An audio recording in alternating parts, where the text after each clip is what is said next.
say we are everywhere. We are on all the platforms. I figured out how to do this thing everywhere. So if you're on YouTube or you're on Facebook or you're on Instagram or you're all the other places, here we are. The one thing I haven't figured out is how to get it all in one place. So I got Instagram like here, and then I got everything else here. So if you see me going back and forth, that's why I'm going back and forth. Anyways, I got 15, 18 minutes today. So let's hit the Q&As for those of you who are popping in. I'm also learning how to use a platform for the first time over here. So, bear with me a little bit. But we'll see. We'll see how it's going. Hopefully everything's up. All right, cool. I'm going to start real quick with a rant about daylight savings time, and then we can get into questions. Got a 4-year-old and a 2-year-old. Daylight savings time happened, and my 4-year-old woke up at 4 a.m. this morning, or my 2-year-old did, and my 4-year-old woke up at 5:45. It's been a rough morning. Rough morning to say the least. They're like right at the time where we have to start tweaking their sleep windows anyway, because they were starting to wake up earlier, and then daylight savings time came and it hit and crushed. All right, so questions are coming in, so I'll start hitting these as we go. For those of you on YouTube and Facebook and the other places, if you comment in, I should be able to see them on the screen over here, so feel free to do that, I guess, and I'll look over there for questions on that side, and I got my Instagram set up over here for questions over here. All right, first question: how long does it take to detox from mold? Oh man, I wish I could, one, give you a very definitive answer, and two, I wish it was always a short amount of time. There's a lot of factors. How long have you been exposed? What's your current health position? What's your genetic makeup? Are you dealing with other health issues like Lyme or co-infections or all these other things that are going on? Especially mold can trigger a lot of other stuff too. So what you kind of have to do is sort of start peeling it back. And in different cases, you could do it faster or slower, depending on what's going on, right? So like if you're dealing, let's say, with hormone issues that are originating from like Hashimoto's thyroid stuff, but that was root cause triggered back from mold exposure, then that's a bigger thing to kind of unpack and handle, as opposed to, maybe somebody who's just dealing with a mold exposure component of what's going on, right? So what I would say, it doesn't happen fast. The thing that I would say generally is it doesn't happen very fast, unless you have a very acute reaction, which was my original story, which is I had a problem. I got, my apartment was an issue. I've talked about this. I won't go over it over and over. But as soon as I got out of that apartment, I started bouncing back because I didn't have like a long-term exposure history, right? So that started tweaking, back for me pretty quickly. So I almost feel like you have to think of it like the amount of time you've been exposed and how long your health issues are going. You almost kind of think of it like it's going to make it longer for the recovery and the detox side on the other side. Step one, make sure your drainage pathways are open. You don't want to detox if your drainage pathways are open. All right. I think I talked about this the other day. Think about like the pipes in your house, right? If your pipes are clogged and then you start flooding stuff into your pipes more, your pipes are tight, they're clogged, it can't go in. It's going to back up through your toilet, through your tub, like all your sinks, all that stuff. That happens in your body too, right? So you got to make sure your pipes are open really well so everything that you're detoxing can get out, and then that will help. So I know that's not the perfect answer. But you could go look at like Dr. Jill Krista and some of these other, kind of like mold body experts. You get a lot more information from them on the detox portion of it. So, all right. I saw one in here. Cool. How often do air cavity samples miss things? Way less often than a sample that's not close to source of what's going on. Way less often than an air sample in the middle of a room, right? You got to keep in mind when you're doing a cavity test, you're not actually seeing what the mold that you're testing for. That's why you're doing a cavity. If you saw the mold with your eyes, you'd be doing a swab sample. You'd be doing a surface test. If you see something, you always want to do surface tests. That's always what you want to do, but it doesn't work if there isn't visible mold on the surface for you to get, right? That's the only way that it works. So the cavity test then is if I have water staining on this wall or bubbling paint or something like that, and I want to get back here and try to understand, is there a mold problem back here? Well, we can't actually see exactly where it is back there, right? So what we do is we use the water damage as our guiding, kind of red flag. We get as close as we can to the worst part of the water damage, right? Because mold needs water to grow, right? So that's how we target it. And then we do cavity and pull from the wall behind. And I will say, most times, if we think there's something going on and we do a cavity, we find it, right? So nothing is a perfect science. That's why you have to have a visual inspection that ties in with the proper testing plan, the right test for the right reasons. So there's a lot that goes with it. But if you're doing cavity testing and you're doing it where you think source is, and that is driven by either visual inspection of suspected water damage or moisture readings or something like that, then that is your highest probability of being able to find out what's going on in that space. So hopefully that helps. All right. Can high mold levels from an air test be from outside if the windows are left open? I mean, technically, maybe, I suppose. But here's the big thing is that you shouldn't be running an air sample in the middle of a room. So that shouldn't matter. If you're doing what I just explained, which is source level testing, meaning I'm going right to a wall where I think there's a problem, right under a cabinet where I think there's a problem, right up, in an attic right above a ceiling where I think there's a problem, right? If you're building your sampling plan and your strategy that way, then the outside level should really have a much lower impact because you're not in this big open space where having a window randomly open is going to cause anything, right? Like if I have my window open right now, yet I do a sample inside of this wall, is that window being open going to heavily affect what's behind this wall? Not necessarily, at least not heavily in what we've seen. So I wouldn't lean on that, right? But if you did an air sample in the middle of a room and you had a windows open, you have a tree right next to your window or something, then maybe, right?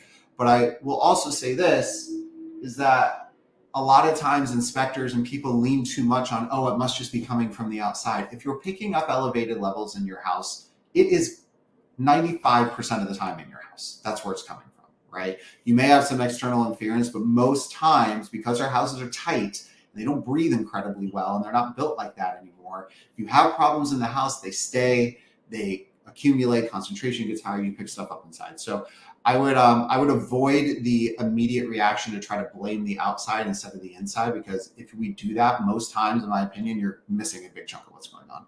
All right, so next we got, can mold cause insomnia, waking up in the middle of the night? 100% it can. These are neurological issues, right? Insomnia is a neuro thing.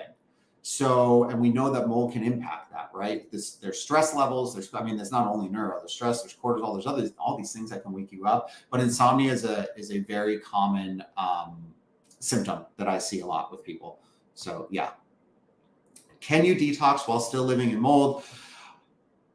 You can start the process. Pretty much every doctor you talk to will say, if you want this to be most effective, meaning your protocol, your detox plans, all that stuff, you really need to get away from the exposure that's triggering all of your problems, right? And it makes complete sense.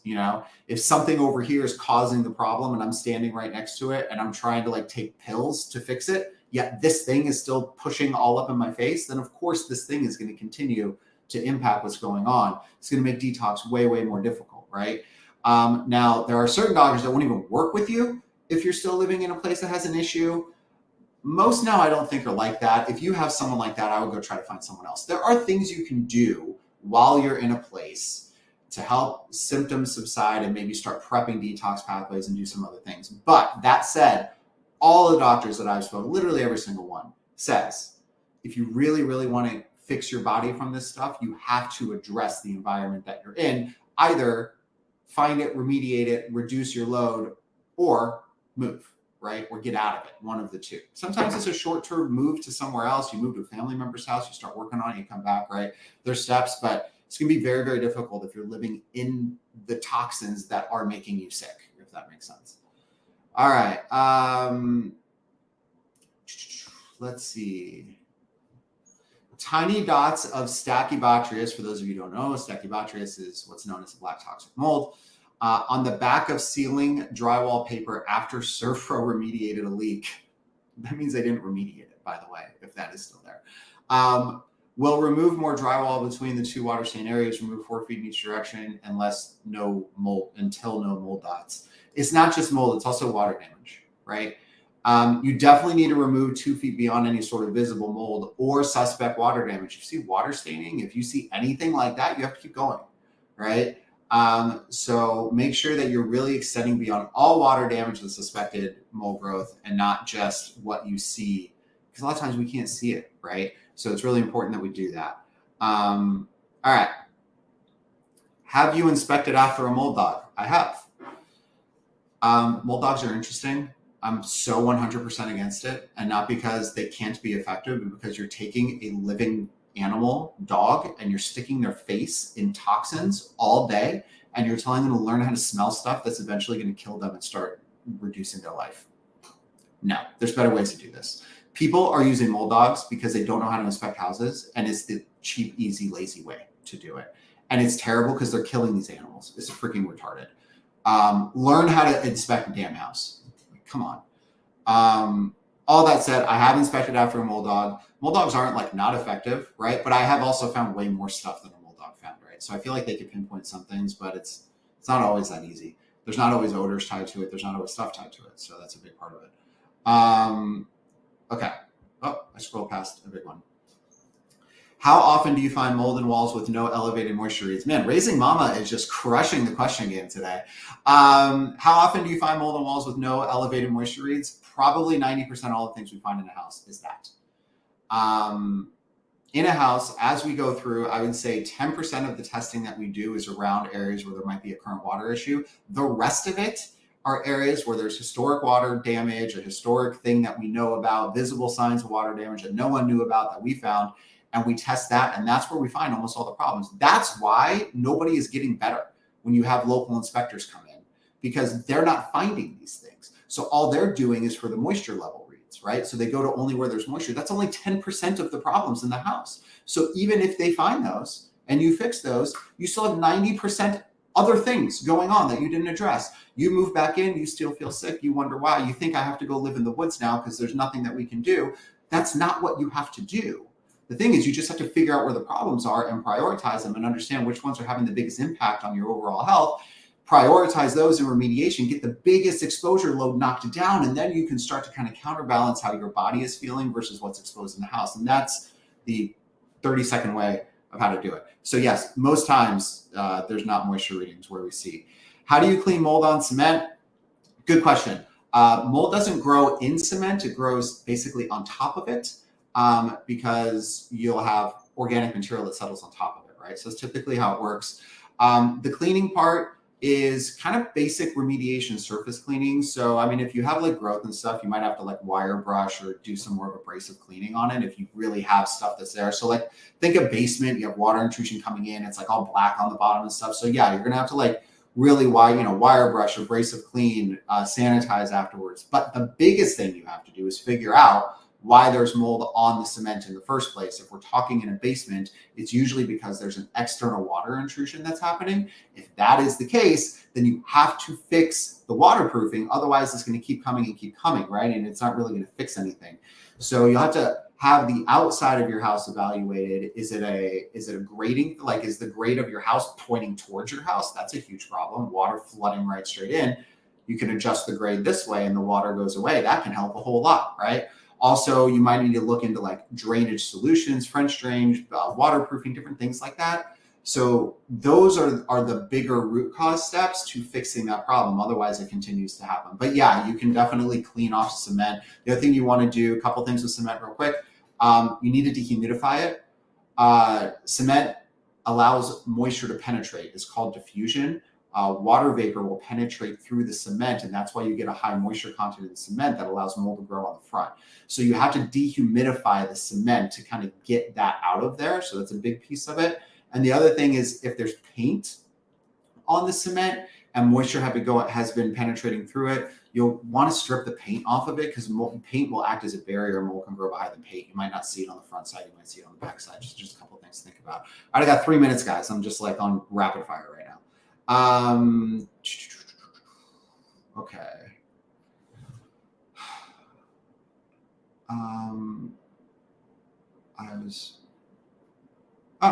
Well, this was very nice. Somebody just saying they're very grateful for what we shared. So thank you. Appreciate it. All right. Let me see if I can find another kind of big one for everyone. Does a damp wipe with Benefect Decon 30 remediate Catonium or Aspergillus on subfloor, or should you tear it out? It does not remediate it on the subfloor. Our protocols, if there is mold growing on subfloor, there's heavy water damage on subfloor comes out. Subfloor is not solid wood. It's multiple layers of wood. It's plywood, right? So you'll have like plywood is multiple layers stuck together. Mold grows down, right? Mold grows down. So it can grow into those layers. And basically, if you're just surface treating the top, there's still stuff in here and you can't remediate that the way you can solid wood. So plywood's very cheap, right? You've already got your floors up, it seems. If you're talking about subfloor, don't pay for new floors to go on top of water damaged moldy subfloor. Please, please, please. Take the extra $50, $100 it takes to get subfloor and get new subfloor in, and really make sure that you have nothing else going on there that you're going to cover up. So that would be my advice there. Mold and mildew difference. There isn't a difference. This is such a good question. I am convinced, I have nothing to prove this. I am convinced that mildew was created by the big box cleaning companies so they can sell a product that was geared towards cleaning mildew. That makes it seem less of a big deal, that devalues the importance of it, and it's something that you can handle with the squirt of a bottle for $3.99 at your local grocery store. I am convinced that's where the term mildew came from. I never looked it up. So take that with a grain of salt. But mold and mildew are the same thing, and mildew is always used as a term to devalue mold, to make it seem like it's not a big deal. It does it all the time, and it doesn't matter, right? Mildew is mold. Mold is mildew. It's the same exact thing. Let me see. I got 2 minutes. Let me see. Are mold kits effective? What's the best way to go about looking for mold? There is old mold spots in our son's bedroom attic, and now I'm starting to wonder if it's causing his health issues. All right. Mold kits versus what you're talking about are kind of two different things too. A mold kit, what I'm thinking for a mold kit is like a DIY home test kit for some reason. Or not for some reason, but to be used. And the purpose of that generally is just like, do I have a problem in the house, basically. The dust test is the kit to use. It's my kit that I created with a couple partners. I won't get into it because I have a couple minutes left, but go to thedusttest.com. The purpose of that test is to let you know if you have a problem in your house. Now, what you described is not what you would use the dust test for. You are basically saying there are spots right here in this room where I think that there is mold and I want to figure this out. That is what our new service is completely built around, which is called We Inspect Together, which we're going to be rolling out in like a week and a half or something. Basically, you could have us inspect a single room for you instead of having to go through your whole house. Way more cost effective. We tell you exactly where we think the problems are. We tell you what type of test you would do, and then we would send you the test kit that you would use specifically for it. And it's the exact same test that we use. None of this mold plate crap that you find at Home Depot that doesn't tell you what's going on. So I would recommend that. So Socially Collected, if you're here, if you just want to text me, and anybody actually, if you're interested in that way for us to do individual rooms where we can do direct test kits based on what's happening in your house, text me. My phone number is on my Instagram profile page. Those of you watching other places, you go to my Instagram, it's @moldfinders. You can find my phone number there to text me. It's my special phone that my wife lets me have that doesn't blow me up at all times, but I'm allowed to have it at certain, say allowed. I made a deal with her. It's like, listen, I want to be able to text and talk to you guys, but also I can't be open for business 24/7. Like, it's not fair to my family and my wife. So the deal was separate phone. I keep it over here and I check it out every now and then when it is acceptable to be doing so. So anyways, that phone number is on my profile. The reason I'm not telling it to you is because I forgot it, frankly. So go to my profile page. You can text me there. Let me know that you're interested in this, the at-home app-driven test kit process that I just mentioned. And we can keep in mind we roll that out. It's gonna be about a week and a half or so until we get that out. So I'm really excited about that. All right, guys, time is up. I did it exactly perfect. I don't know how long this was, but this was the most rapid fire AM answers that we've had so far, which is really cool. Hopefully you guys got some value out of this. Be coming back and doing these throughout the week and set more of a standard schedule so everybody kind of knows when it's happening. But love that you're here. Hope you guys all had a great weekend. I will talk to everyone next time.